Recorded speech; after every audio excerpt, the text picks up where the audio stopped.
morning, everyone. Welcome to our conference topic, Working Across Border, How to Run a Successful Business Internationally. I am Aboonavas. I'm Managing Director for Miya Fresh Market UK. We are a new retail company, a true British retail company being set up in the UK with our first outlet coming up in the city of Liverpool this year. First of all, let me congratulate Gulf Madhyamam for coming up with such a wonderful, timely event in Sharjah, as it is high time for NRK communities to look beyond GCC and Indian markets, especially in this upcoming challenging political and economic situation in these regions. Also, let me express my thank you towards the organizing committee for inviting me for this wonderful event to present such an important, huge topic. I'll be happy to share bits and pieces of experience, knowledge I have gathered over the last 12 years of my professional experience working in Europe and GCC.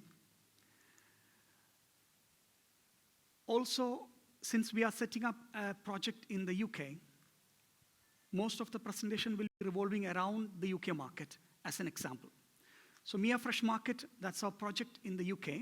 I'll briefly touch on the project so that you understand what the project is. Over the years, the Muslim population in the UK have steadily grown up with Asian, African, Arab, plus British Muslims, now catering to 5% of the 65 million population in the United Kingdom. The daily halal requirements of these people are met predominantly by small community outlets, supermarkets in the unorganized sector run by individuals. But at times, we see that they lack the health, hygiene, and quality standards required by a supermarket. The major retailers in the country, such as Tesco, Asda, Sainsbury's, they have identified this gap, and they're selling a very good selection of halal products in their shelves as offering. Over the last 1 year of study, what we have found is that there is a huge niche area potential in the market for this segment.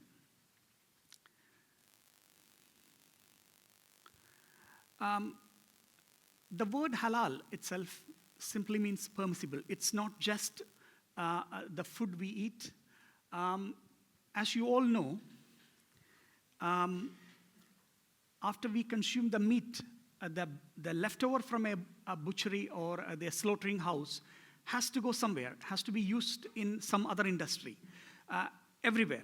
So UK being a big consumer of pork meat, the rest of the things, including the nails to the skin, will go as a byproduct to many other industries. So if you're buying a pastry from UK, it's highly likely that it can have a pork fat ingredient.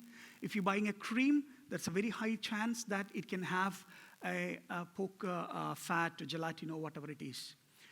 Now, for somebody who stick to a halal lifestyle, it's a challenge to find required such products in a UK market. So our project, Miya Fresh Market, it's a supermarket in simple, but it takes a cautious effort in making sure the products itself are healthy, hygienic, sticks to halal standards, and it's for everyone. It's not just for Muslims only, it's for everyone. In a UK scenario, smaller supermarkets make 20% of their sales from alcohol and all these related products. We will not sell any alcohols. We'll be selling whatever products we sell. We are making a cautious extra effort to make sure it's halal. Apart from that, the project is completely compliant to a modern retail standard with the good service levels, standard quality product pricing. That's basically our concept. We are looking to open 20 outlets by the year 2020 in the UK market. Our topic today is not about our project. I just simply basically touch base on the project. A few investors have came together to start this venture in the UK, and we are in the final stages of opening our first outlet in the UK. I'm very glad to share that news with you. I'll be using many of the experience we gained while setting up this business in the UK as an example. Now, going global. As Mr. Colin Powell says, there are no secrets to success. It is the result of preparation, hard work, and learning from failure. Expanding your business internationally might be a great opportunity to grow your business, but it might be very difficult to know where to start. Or it could become tremendously expensive if you get it wrong. It could be tremendously expensive in terms of time, money, and resources if you get it, wrong.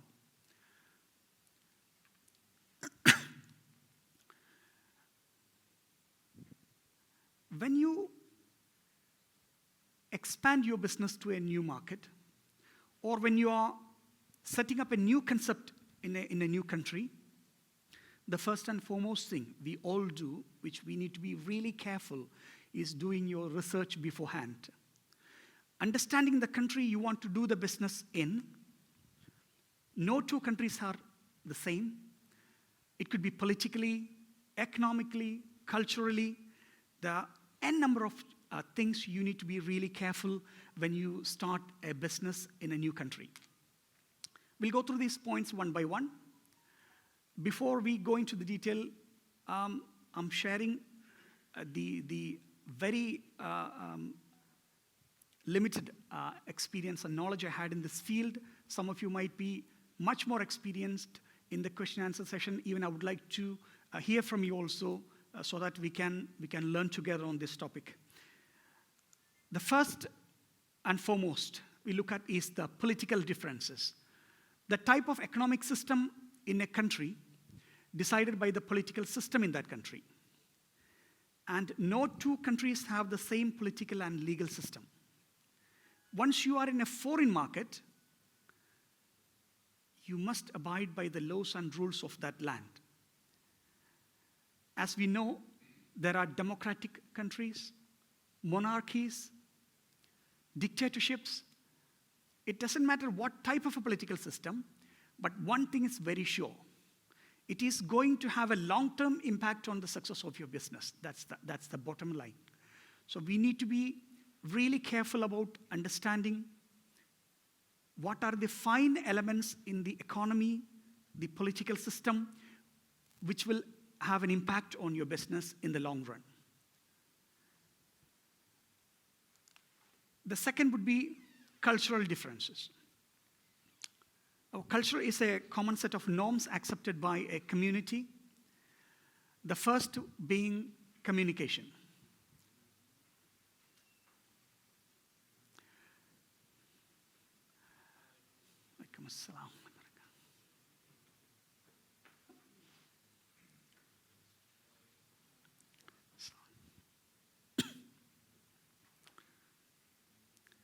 So the first of the cultural difference being the communication.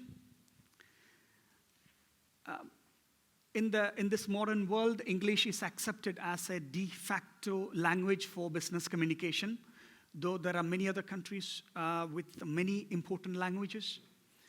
What will be the language? The key part is we communicate the actual information to the other entity. For example, when we're taking the case of United Kingdom, people like us will be fairly straightforward in communication, as the medium of communication is English. But it's very important to understand that even we speak the same words, the notion of understanding could be slightly different. So getting to make sure that the communication is, effective communication is very, very important for the success of your business. The next would be a workplace etiquette. Different cultures, different countries have different workplace etiquettes. Let's take as an example of a a UK business. If you are going for a business meeting, you are expected to wear a suit with a tie, arrive on time or a few minutes earlier, meet the person with a shake hand, firm and steady shake hand, no body touch, no body contact afterwards, greeting him with a Mr. or Mrs. with a full name. This might feel quite familiar to you, but there are many other cultures and countries, it's completely different. If you take the example of Japan, completely different way of greeting people. So these work etiquettes, which are very important, it's a fine element of that culture, we need to be really careful about, and we just need to make sure our team, the senior managers, the team understands that. The next would be organization hierarchy. Organization hierarchy and attitude towards the management roles that will play, that have an impact from the cultural norms in that society. Take the example of Japan again. Japan as a societal value itself, they take huge consideration for organizational hierarchy, seniority of the people, respect towards senior people. So will a younger generation or a new manager, a middleman or a beginner, will he be open to discuss things in the meeting, raise his opinion in the meeting? This will have an impact. Can he do that? Or say, as Scandinavian countries like Norway, where societal equality plays a much important role. You express your opinion, whether it's a different or not. That plays an important role. So that we need to understand for the particular market we are going to enter. Then the last is in cultural differences, workforce dynamics and motivation. Based on the culture of that country, the HR policies, the people management issues have developed over a period of time. You should be able to motivate people from different cultural backgrounds and basically make them do what you want them to do. Now, this is a key part. For example, here, you might be able to call one of your employees 2 in the morning and get a response, whereas in some other country, it'll be a grave thing to do. Let's go to the next one, is economic differences. Different countries have different types of economic systems in place, whether it's an investment ownership structure or the company type. Getting it right is very, very important. Depending on the type of business, the scale and volume of business, your business strategy, with the help of a legal or company consultant, we need to select the right type of business and the form. We'll go this into detail when we look at the UK company formation examples. How the industry operates, that's another key part. In your home country, how the industry operates, you compare that to the country you want to expand your business to. What is the competition? How is the pricing happening? How is the industry growth over the last few years? What are the upcoming challenges in the industry? Very, very important. Take the example of Uber. Uber is one of the most successful businesses recently in the United States. But they had a tremendously difficult time when they expanded to Europe. They were banned from France. They were banned from many cities in Spain.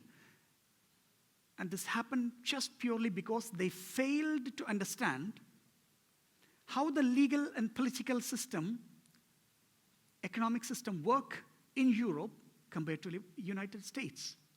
This is an example for us to understand the industrial differences. Then the last point would be tailoring the product and pricing.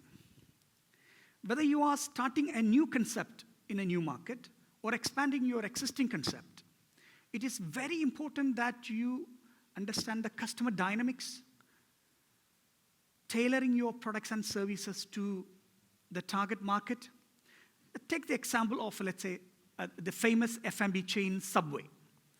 When Subway expanded outside United States, They came first to Bahrain. They came up with the new recipes, different opening hours, new flavors to suit the Bahrain market. It was the same when they entered the Japanese market as well. They removed many of the very successful flavors from the offering. They came up with the new flavors. It took a little bit time for them to adjust, though. In the similar fashion, the pricing plays a very crucial role. Some of the economies, some of the countries might have extremely long delay in custom clearance, for example, or logistical issues, logistical cost involved. These are risks involved in your business. You have to live with it. But when you do the pricing, you have to consider these elements and add the risk elements into the pricing. For example, take the case of Hong Kong, for example, Singapore, for example. Singapore is one of the very promising place to run a business.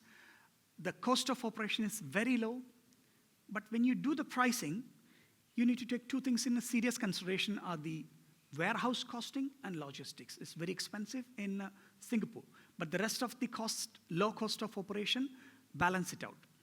So the pricing is very, very important.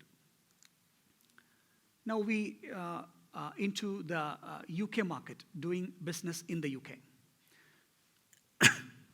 When we ventured into setting up Miya Fresh Market, an exclusive halal retail chain in the UK, with our first outlet opening this year, we learned a lot of things that we would like to share with you. There's a 65 million population in the UK. Almost 5% of the UK population is Muslims now.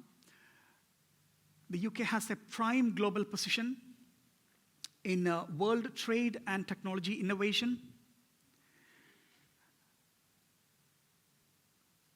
There are many success stories, business success stories and entrepreneurship stories from the UK, with the UK government actively promoting this.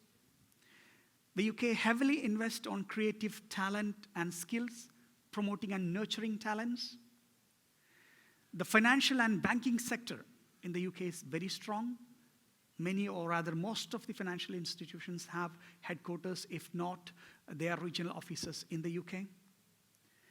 Their tax systems are very competitive in the G20. They are expected to be the biggest economy in Europe by 2030.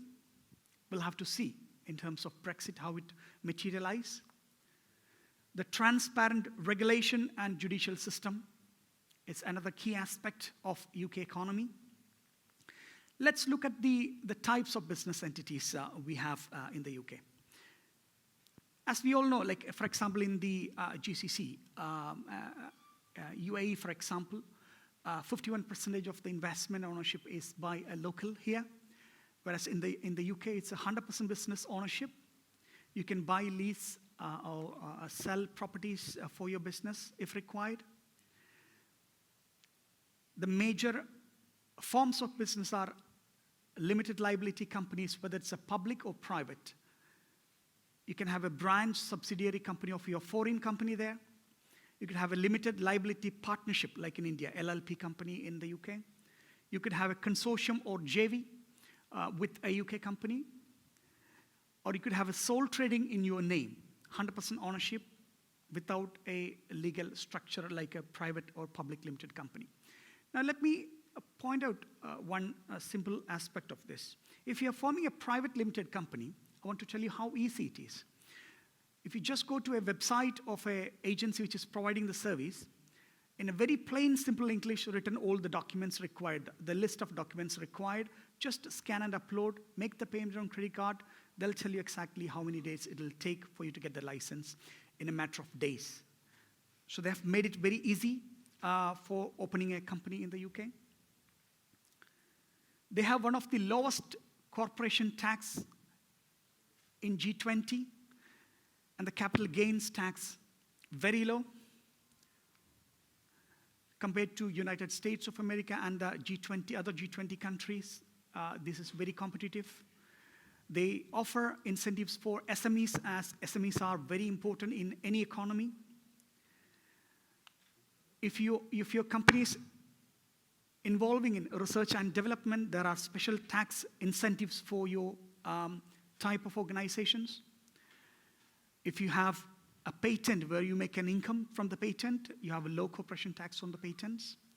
Then the tax relief for creative and gaming industry. We'll move to the next important topic, would be the staffing. This is the most critical element, one of the most critical elements when you're doing a business in the UK. There are no restrictions if you are employing someone from the EU location.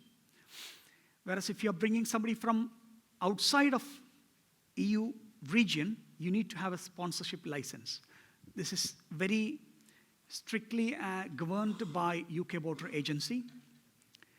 Then you can bring intra-group transfer. If you have a business outside the UK, transfer your employees to the UK business. That's possible. When we look at this restriction in staffing, let me highlight on the local employment market. UK have a very well-educated, growing labor force, the most business-friendly employment laws in Europe. Simple, flexible laws protect and promote the interest of employees while making it easy for you to hire and manage the right people with the right skills.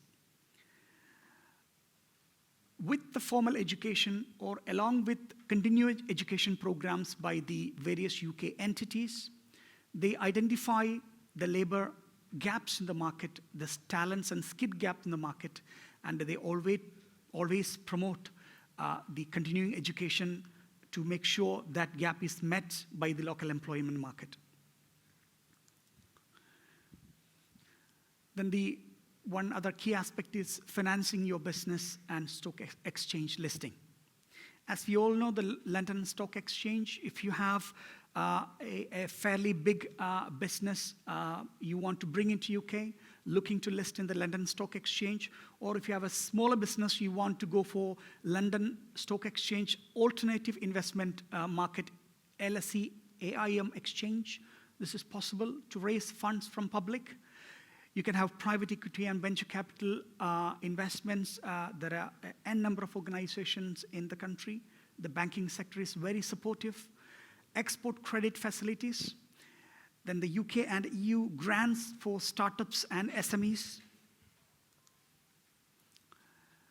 Another key aspect, when you expand to UK market as a protection for your business, whether it's a new innovative idea or an existing business, is protecting your intellectual property, your intellectual capital. It's a fantastic place to operate IP systems. You can find the correct IP registration strategy to protect the central IP of your business. And if you want in future to license your IP to other companies to run it, UK is one of the best places. You got maximum protection in terms of intellectual property rights. Now, before summing up, I would like to point the support from the government. The UK Trade and Investments, it's widely known as UKTI, is a government arm which helps in promoting the export from the UK and bringing investments into the UK. The extensive support and services provided by UKTI is very important. For example, if you want to start a particular segment of business in the UK, UKTI can provide you very thoroughly detailed study of the market of that particular segment, how that segment is performing over the last few years, what are the expected challenges, are they seeing any new opportunities in the market? They are very, very supportive. I'll play a small video for you to understand. This is like a couple of years old video, I think, but it'll give you an idea.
Thank you. That's about the presentation. Thank you for patiently listening to the topic. Come on, Kerala. Come on,